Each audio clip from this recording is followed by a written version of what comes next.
Assalamualaikum warahmatullahi wabarakatuh. Bismillahirrahmanirrahim. Bersua lagi dalam rancangan Berita ASEAN.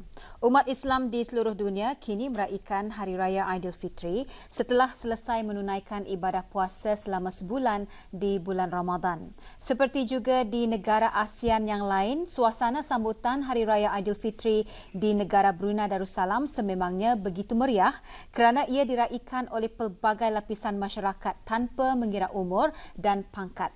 Dalam titah sempena Hari Raya Aidilfitri 2014, ke bawah Duli Yang Maha Mulia Paduka Seri Baginda Sultan Haji Hassan Al-Bolkiah Muizzaddin Wad Daulah, Sultan dan Yang di-Pertuan Negara Brunei Darussalam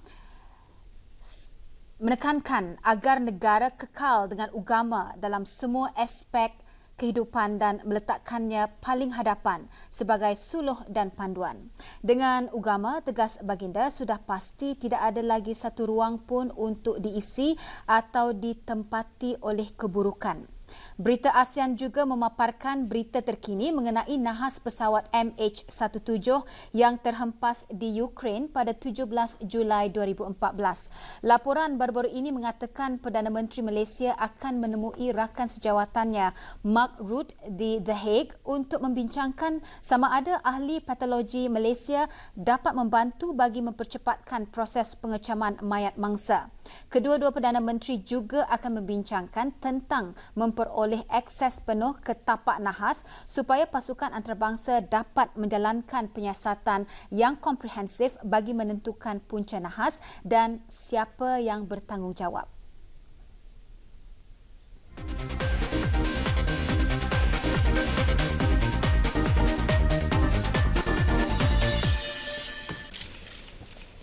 Negara Brunei Darussalam menyambut Hari Raya Aidilfitri bermula pada 29 Julai 2014 dengan takbir memuji kebesaran ilahi berkumandang di semua masjid, surau dan balai ibadat di seluruh negara. Sambutan bermula dengan sembahyang sunat Aidilfitri. Ke bawah Duli Yang Maha Mulia Paduka Seri Baginda Sultan Haji Hassan Al-Bolkiah Muizzaddin Wad Daulah, Ibni Almarhum Sultan Haji Omar Ali Saifuddin Saadul Khairiwaddin, Sultan dan Yang di-Pertuan Negara Brunei Darussalam berangkat menyertai rakyat dan penduduk baginda menunaikan sembahyang sunat Aidilfitri di Masjid Omar Ali Saifuddin di Ibu Negara. Khutbah Hari Raya menghuraikan pengertian Aidilfitri yang merupakan hari untuk merayakan hari kemenangan. Isi khutbah menekankan sebagai hamba Allah yang bertakwa, umat Islam di negara ini sewajarnya bersyukur di atas nikmat keamanan dan perpaduan di negara ini, lebih-lebih lagi negara kini melaksanakan hukuman kanun jenayah syariah demi untuk mendapat keredaan Allah Subhanahu wa taala. Khutbah juga mengingatkan agar umat Islam ketika meraihkan Aidilfitri digalakkan untuk mengamalkan ziarah menziarahi kerana ini bertepatan dengan usaha murni menghidupkan sunnah Rasulullah sallallahu alaihi wasallam. Isi khutbah juga mengingatkan orang ramai untuk mengelakkan sikap pembaziran semasa meraihkan Aidilfitri.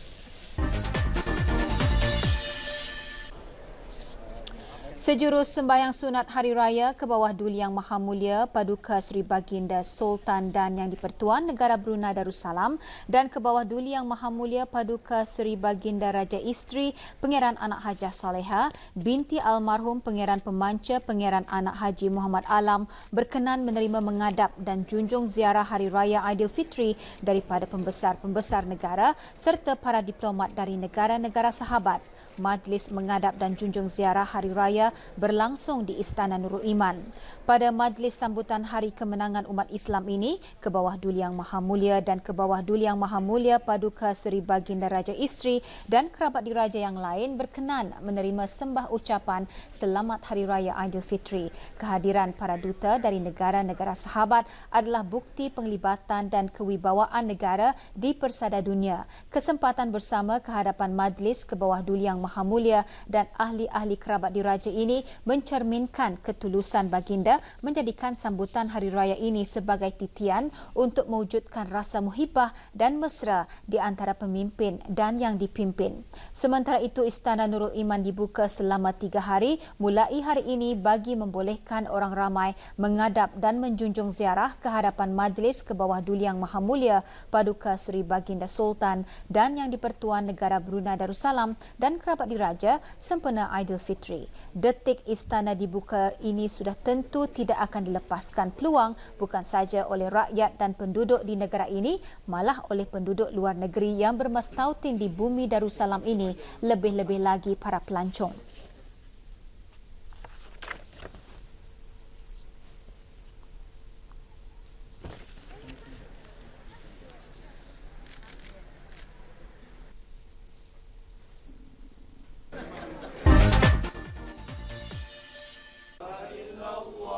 Sementara itu, kunjung mengunjungi dan ziarah menziarahi menjadi tradisi dalam menyambut dan menyemarakkan sambutan Hari Raya Aidilfitri. Ia bukan sekadar untuk meraihkan hari kemenangan, malah juga untuk mengeratkan hubungan silaturahim. Ungkapan rumah terbuka juga sudah lumrah digunakan bagi tuan rumah menjamu para sanak saudara dan sahabat handai semasa Lebaran ini. Mengadakan rumah terbuka merupakan wadah yang sangat sinonim dilakukan oleh umat Islam di negara Brunei Darussalam semasa Syawal ini bagi memupuk semangat persaudaraan. Setiap kali menjelang musim perayaan, ramai yang tidak melepaskan peluang mengadakan rumah terbuka bagi meraihkan keluarga, kenalan, sanak saudara serta jiran tetangga. Adalah juga menjadi kelaziman di hari raya ini untuk kita saling bermaaf-maafan dan ziarah menziarahi untuk menjernihkan lagi hubungan yang sedia ada, yang jauh bertambah dekat dan yang dekat bertambah rapat. Amalan saling bermaaf-maafan juga merupakan amalan terpuji kerana ia mengajar kita untuk merendah diri dan bermuhasabah dalam menginsafi perbuatan lalu.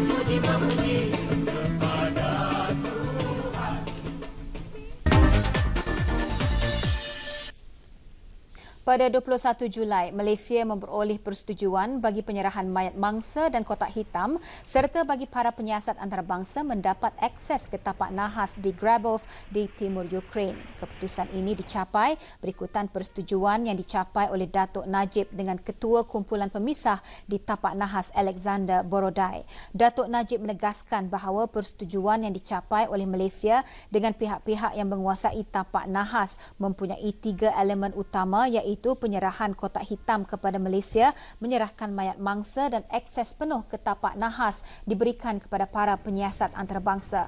2 syarat pertama telah dipenuhi dan keutamaan sekarang ialah memastikan penyiasat antarabangsa mendapat akses penuh ke tapak nahas. Pasukan penyiasat Malaysia percaya ia memerlukan sekurang-kurangnya 30 penyiasat untuk meliputi keseluruhan kawasan bersama 3 penyiasat Belanda dan seorang wakil dari Pertubuhan Penerbangan Awam Antarabangsa ICAO. Penyiasat Malaysia sedang mengumpulkan laporan awal mengenai penemuan mereka dan apabila laporan itu siap, mereka bercadang untuk kembali ke tapak nahas. Mungkin dengan pasukan penyiasat yang lebih besar dan dalam keadaan yang lebih terjamin. Sementara itu, pasukan penyiasat khas Malaysia yang terdiri daripada 131 anggota daripada pelbagai agensi kerajaan tiba di lapangan terbang antarabangsa Kiev di Ukraine Sabtu lepas. Sekumpulan pakar antarabangsa memulakan siasatan mereka ke atas penerbangan MH17 Malaysia Airlines yang terhempas menurut laman web rasmi Presiden Ukraine Petro Poroshenko. Kerajaan Ukraine membantu memudahkan kerja penyiasatan dan mengarahkan kumpulan pakar antarabangsa itu diberikan kemudahan pesawat Presiden. Pakar-pakar juga memeriksa foto-foto yang dihantar menggunakan email. Pakar-pakar di tempat kejadian memeriksa dengan teliti dan mendokumentkan serpihan sayap pesawat itu. Kemudian kerja Suruhanjaya penyiasat itu tertumpu kepada serpihan dek penerbangan. Pesawat Malaysia Airlines itu berlepas dari Amsterdam ke Kuala Lumpur bersama 298 penumpang termasuk 15 anak kapal terhempas di Ukraine perhampiran sempadan Rusia pada 17 Julai 2014. Mengkaji dan lihat balik, kita review lah peranan yang telah kita lakukan dan apa lagi tugasan yang tertinggal ada di Ukraine setakat ini.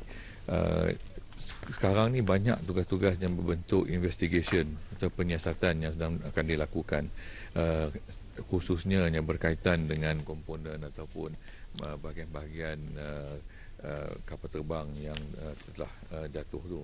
So itu yang kebanyakan akan dilakukan. Manakala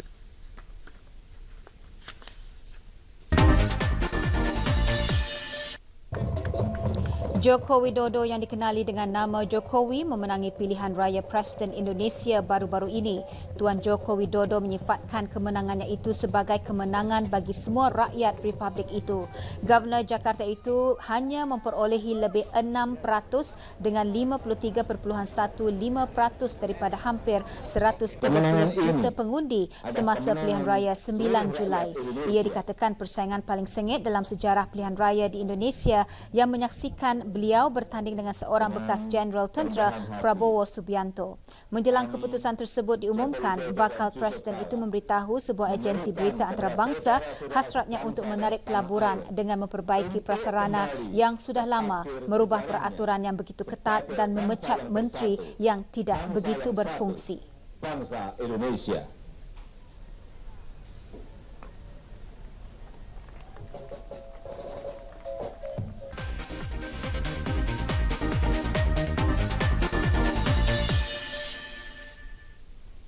AUDA, Perhimpunan Para Pemimpin Negara Anggota ASEAN di Naypyidaw, Republik Kesatuan Myanmar selama 2 hari iaitu pada 10 Mei dan 11 Mei 2014 merupakan peluang yang amat tinggi nilainya bagi merealisasikan Komuniti ASEAN 2015. Republik Kesatuan Myanmar telah menetapkan beberapa keutamaan dalam mempengerusikan pertemuan tahunan ASEAN kali ini, antaranya untuk memastikan pelaksanaan sepenuhnya tugas-tugas ke arah merealisasikan Komuniti ASEAN menjelang 2015 dan menetapkan bidang-bidang keutamaan bagi mempercepatkan pelaksanaan Komuniti ASEAN untuk mengkaji semula status membina komuniti untuk menentukan inisiatif-inisiatif untuk menggiatkan ASEAN untuk merangka program-program dalam mempromosi hubungan luar ASEAN. Myanmar yakin bahawa dengan kerjasama dengan anggota ASEAN dan juga rakan-rakan dialog dan masyarakat antarabangsa, ia akan dapat melaksanakan tugasannya. Berita ASEAN seterusnya memaparkan beberapa berita menarik untuk dikongsikan bersama.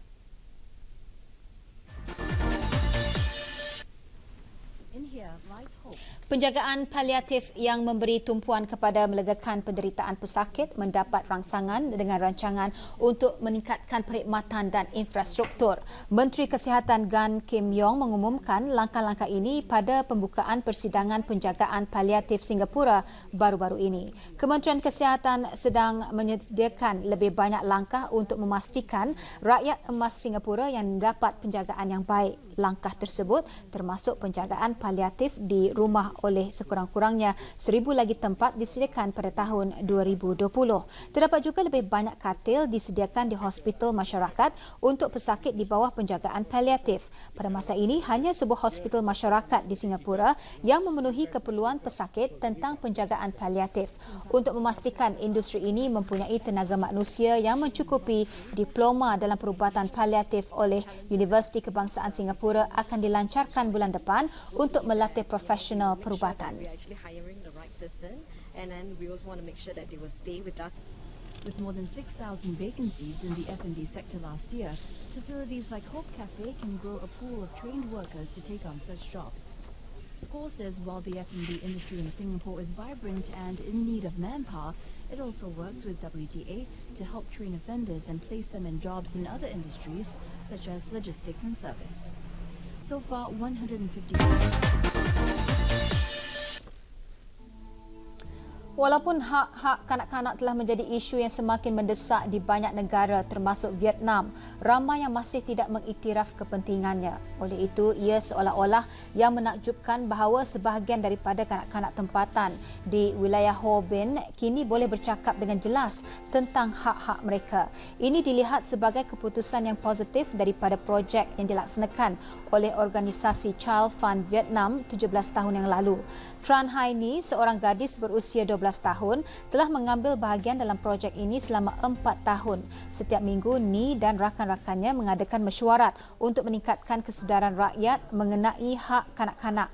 Keputusan projek Child Fund Vietnam itu didedahkan dalam beberapa kajian di mana Ni dan rakan-rakannya menunjukkan pemahaman yang mendalam tentang hak kanak-kanak bagi meraihkan ulang tahun ke-25 Konvensyen PBB mengenai hak kanak-kanak pertubuhan itu mengadakan kaji selidik mengenai skala global di 47 buah negara dengan penyertaan 6,500 kanak-kanak.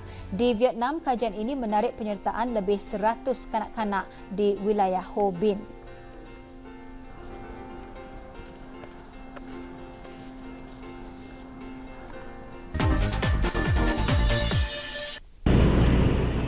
Unik dan teruja. Itu yang dialami rakyat Kelantan apabila pohon kurma yang ditanam pihak berkuasa tempatan 7 tahun lalu berbuah subur.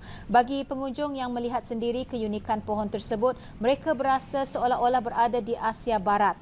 Pengunjung mengambil peluang membawa keluarga masing-masing untuk bergambar di kawasan landscape bulatan jam besar dekat Kota Baru. Lebih mengujakan, fenomena itu turut mencuri perhatian pengunjung luar Kelantan dan juga orang bukan Islam. Malah kawasan itu tidak putus dengan kunjungan orang ramai, tidak kira siang atau malam. Sementara itu, Yang di-Pertua Majlis Perbandaran Kota Baru, Adnan Hussein berkata, tahun ini kurma berbuah daripada 37 pohon yang ditanam. Katanya benih yang diimport dari Thailand itu pada awalnya ditanam sebagai pokok hiasan, tetapi tidak menyangka ia mampu mengeluarkan buah sehingga 5 ke 10 tandan bagi setiap pohon. Sementara itu, buah kurma menjadi pilihan setiap kali tibanya Ramadan. Sambutan menggalakkan juga diterima dengan pelbagai jenis kurma dalam pasaran dan semuanya diimport. Berbicara mengenai kurma juga, pokok kurma boleh tumbuh subur di Malaysia menerusi penjagaan, kawalan penyakit dan baja yang sesuai. Di Kuala Terengganu, sebatang pokok kurma yang ditanam dekat Kampung Tiruk berhampiran Kampung Pasir Tinggi telah mengeluarkan hasil sejak 4 tahun lalu. Pokok ini pada mulanya hanya dijadikan pokok hiasan dan landscape di tapak projek Pusat Penyelidikan dan Pembangunan Industri Rossel, Terengganu. Melihat perkembangan pokok kurma yang boleh hidup subur di negara ini berdasarkan cuacanya, pengarah urusannya Abdul Madik Muda yakin lebih banyak lagi pokok seperti ini boleh ditanam. Pokok kurma ini berasal dari negara Arab dan berharga RM3,000.